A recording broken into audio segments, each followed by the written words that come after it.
Halo, kami dari kelompok 7 akan membahas tentang sejarah retorika.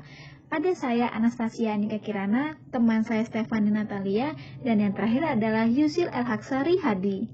Ayo kita simak apa itu sejarah retorika. Sejarah retorika. Retorika sudah ada sejak manusia lahir. Namun, sebagai seni yang dipelajari dimulai pada abad ke-5 sebelum Masehi, ketika kaum sofis di Yunani mengembara dari satu tempat ke tempat lain untuk mengajarkan pengetahuan tentang politik dan pemerintahan dengan penekanan terutama pada kemampuan berpidato. Pemerintah perlu usaha untuk membujuk rakyat demi kemenangan dalam pemilihan. Berkembanglah seni pidato yang membenarkan pemutarbalikan kenyataan demi tercapainya suatu tujuan. Khalayak bisa saja tertarik dan juga terbujuk. Retorika dipelajari, diawali, dan dilaksanakan di negara-negara yang menganut demokrasi langsung, yakni Yunani dan Romawi. Pada waktu itu, retorika memiliki beberapa fungsi menurut Sunarjo, yakni untuk mencapai kebenaran kemenangan bagi seseorang atau golongan dalam masyarakat. Kedua, untuk meraih kekuasaan, yakni mencapai kemenangan seseorang atau kelompok dengan pembeo, siapa yang menang dialah yang berkuasa. Dan yang terakhir, sebagai alat persuasi yang digunakan untuk mempengaruhi manusia lain. Tokoh-tokoh retorika. Pertama, Gorgias dari kaum sosialis. Gorgias adalah seorang guru retorika yang pertama. Ia membuka sekolah retorika yang mengajarkan dimensi bahasa yang puitis dan teknik berbicara dadakan atau berbicara tanpa persiapan. Kedua, Protagoras. Protagoras adalah seorang yang menyatakan bahwa kemahiran berbicara bukan untuk kemenangan, melainkan demi keindahan bahasa. Ketiga, Sokrates. Sokrates menyatakan bahwa retorika adalah demi kebenaran. Metode yang digunakan dalam beretorika adalah A. Memisahkan pemikiran salah dari yang tepat, yaitu dengan berpikir mendalam dan memperhatikan suatu masalah dengan sungguh-sungguh agar dapat menemukan suatu nilai universal yang ada dalam masyarakat. B. Bertanya atau berdialog dan penjelasan argumentasi yang diberikan kepadanya. Keempat, Isokrates.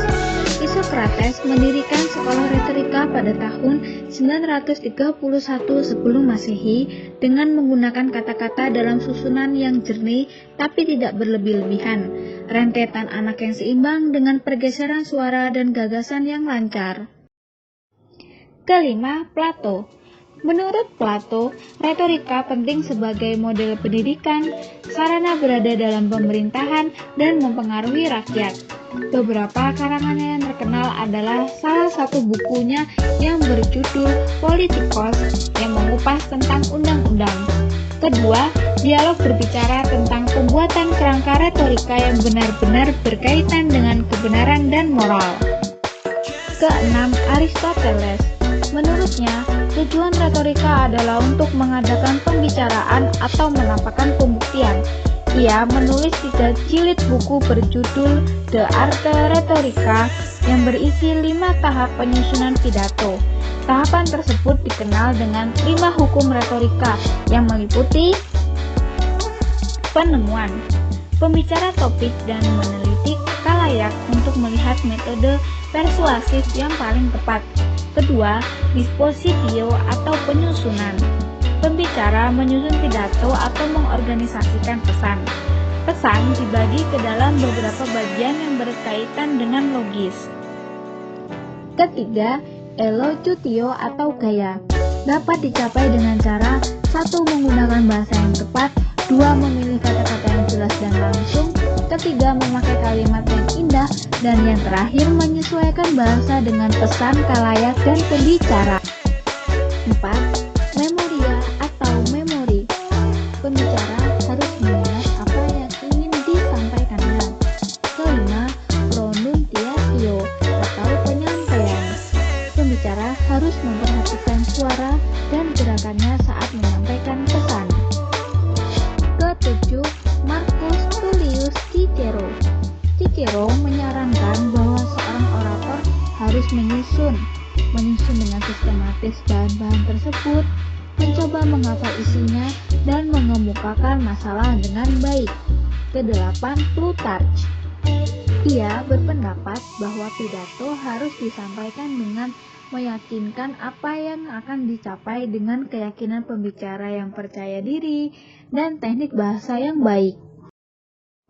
9. Tacitus.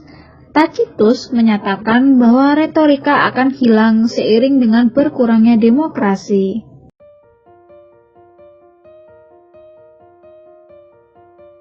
Retorika Aristoteles. Aristoteles membagi pidato menjadi 3 jenis yang sesuai dengan elemen pendengarnya. Yang pertama, pidato yudisial atau legal, yang biasa disebut forensik, yaitu pidato mengenai perkara di pengadilan, apa yang telah terjadi dan tidak pernah terjadi.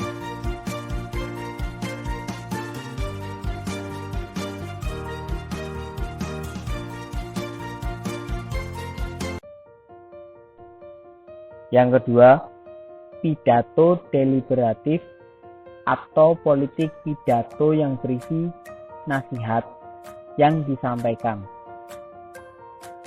Yang ketiga, pidato epideitik atau pidato demonstratif, yaitu pidato-pidato untuk pementasan maupun bukan, yang berisi kecaman atau pujian mengenai hal-hal yang pernah terjadi.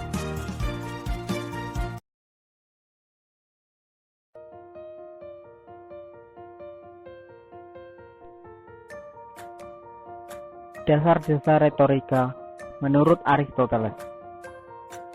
1. Retorika erat kaitannya dengan moral, karena harus mengemukakan hal yang benar. 2. Metode retorika mendasarkan diri kepada analitika, yaitu meneliti berbagai argumentasi dari proposisi yang benar, dan dialektika, yaitu meneliti argumentasi dari proposisi yang diragukan kebenarannya. Ketiga, retorika sebagai sesuatu yang inheren, yang diresapi semua orang. 4. Totalitas sekolah mencakup faktor ethos, pathos, dan logos. Ethos yaitu kesadaran orator yang tampil sebagai seseorang yang tidak dapat dipercaya oleh pendengar. Pathos yaitu segi emosional pembicara, dan logos yaitu himbauan berdasarkan argumen yang logis.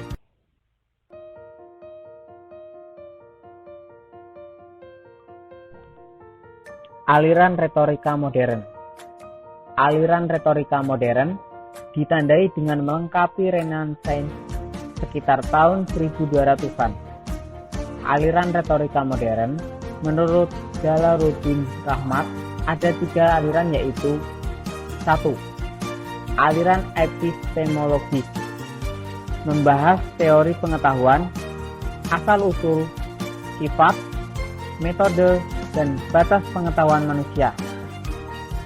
Tokohnya yaitu Roger Bacon, yang menekankan penggunaan rasio dan tinta pada retorika.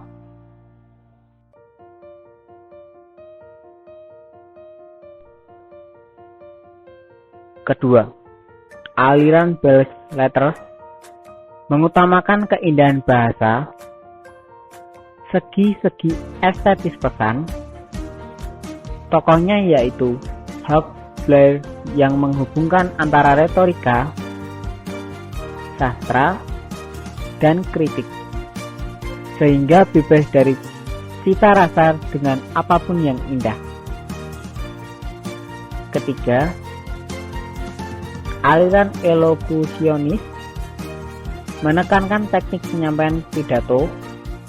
Tokohnya yaitu Gilbert Austin, yang memberi petunjuk praktis mengenai penyampaian pidato.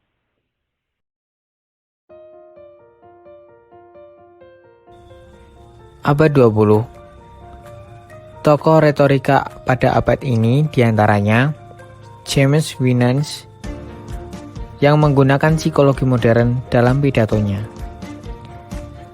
Charles Wolbert, pidato adalah ungkapan kepribadian. William Briggins menekankan pada faktor keinginan sebagai dasar persuasi.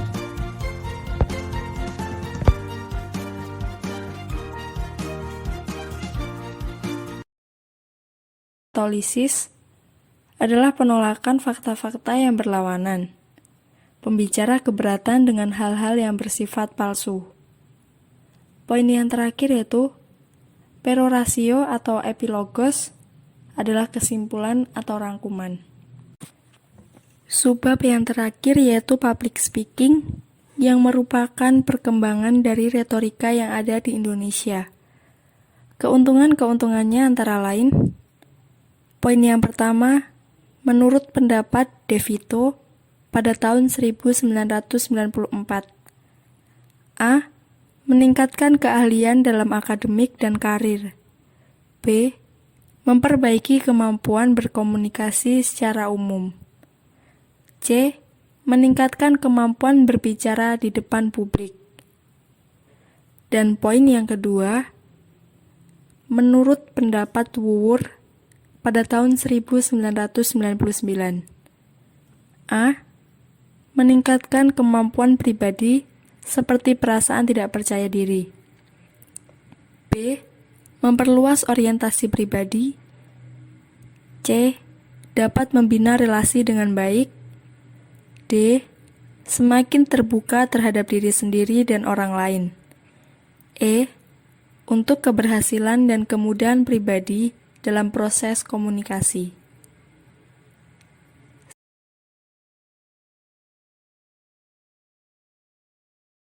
Metode retorika klasik. Poin yang pertama yaitu inventio atau heuresis, meliputi kemampuan untuk menemukan, menganalisis, dan memilih materi yang cocok untuk suatu pidato. Poin yang kedua yaitu dispositio atau teksis atau oikomia, ialah penyusunan atau pengurutan materi berdasarkan prinsip-prinsip masuk akal. Poin yang ketiga yaitu elosusio atau leksis, yaitu penyajian gagasan dalam bahasa yang sesuai berdasarkan pada kejelasan bahasa, ketajaman kesopanan, dan hiasan pikiran dengan upaya retorika. Poin yang keempat yaitu memoria atau mnime, yaitu menghafalkan pidato. Dan poin yang terakhir yaitu exio atau hipokrisis, ialah menyajikan pidato dengan memperhatikan suara, sikap, dan gerakan. Sistematika penulisan retorika klasik. Poin yang pertama yaitu poem atau exordium adalah pembukaan yang intinya harus jelas, singkat, dan sopan. Poin yang kedua yaitu narasio atau diegesis adalah pernyataan dengan fakta-fakta yang jelas, dipercaya, dan singkat. Poin yang ketiga yaitu agon atau argumen adalah penyajian fakta-fakta yang membuktikan masalah yang sedang dibicarakan. Poin yang keempat yaitu refutatio atau lisis adalah penolakan fakta-fakta yang berlawanan. Pembicara keberatan dengan hal-hal yang bersifat palsu. Poin yang terakhir yaitu peroratio atau epilogos adalah kesimpulan atau rangkuman. Subbab yang terakhir yaitu public speaking yang merupakan perkembangan dari retorika yang ada di Indonesia. Keuntungan-keuntungannya antara lain, poin yang pertama, menurut pendapat De Vito pada tahun 1994, A. Meningkatkan keahlian dalam akademik dan karir. B. Memperbaiki kemampuan berkomunikasi secara umum. C. Meningkatkan kemampuan berbicara di depan publik. Dan poin yang kedua, menurut pendapat Wuwur pada tahun 1999. A. Meningkatkan kemampuan pribadi seperti perasaan tidak percaya diri. B. Memperluas orientasi pribadi. C. Dapat membina relasi dengan baik. D. Semakin terbuka terhadap diri sendiri dan orang lain. E. Untuk keberhasilan dan kemudahan pribadi dalam proses komunikasi.